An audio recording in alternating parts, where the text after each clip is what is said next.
জীবনে যে কতবার গেছি গঙ্গা স্নান তা হয়তো বলতে পারতাম না, তবে এখন যদি কেউ জিজ্ঞাসা করে এখন বলতে পারবো ভোরে ভোরে গঙ্গা স্নান করতে যাচ্ছি এখন। আর দিন দিন সূর্য মামা যা ব্রাইটনেস বাড়াচ্ছে, মনে হচ্ছে কবে যে পুরো ছাই হয়ে যাব। তাই একটু পুণ্যগুলো অর্জন করে নিই, গঙ্গা স্নান করেই ফেলি।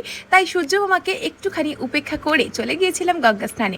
আর গঙ্গা স্নানে যাওয়ার পরে তো যা হয়েছে হয়েছেই, সেই ক্লিপ তো আর দেখাতে পারলাম না। তারপরে পরেই আমরা স্নান সেরে চলে আসছিলাম, আর এদিকে মহিষের দল নামছিল তখন গঙ্গায়। ভাগ্য ভালো আমরা একটু আগেই গঙ্গা স্নান করে এসেছি।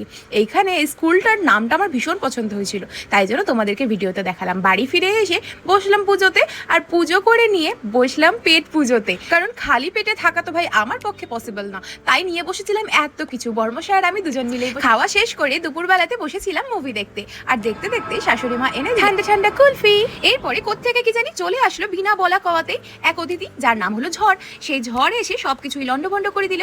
আর এদিকে তিরঙ্গাটা দেখতে আমার ভীষণই ভালো লাগছিল। চলে আসলো বৃষ্টি, আর আমি বানিয়ে নিয়েছিলাম আমার জন্য আর বর্মশাইয়ের জন্য ডালগোনা কফি। সন্ধে পেরিয়ে উনি এনে দিলেন বিরিয়ানি, চাউমিন আর পেস্ট্রি, আর সেটা খেয়ে আমার তো ঘুম পেয়ে গেল। Good night.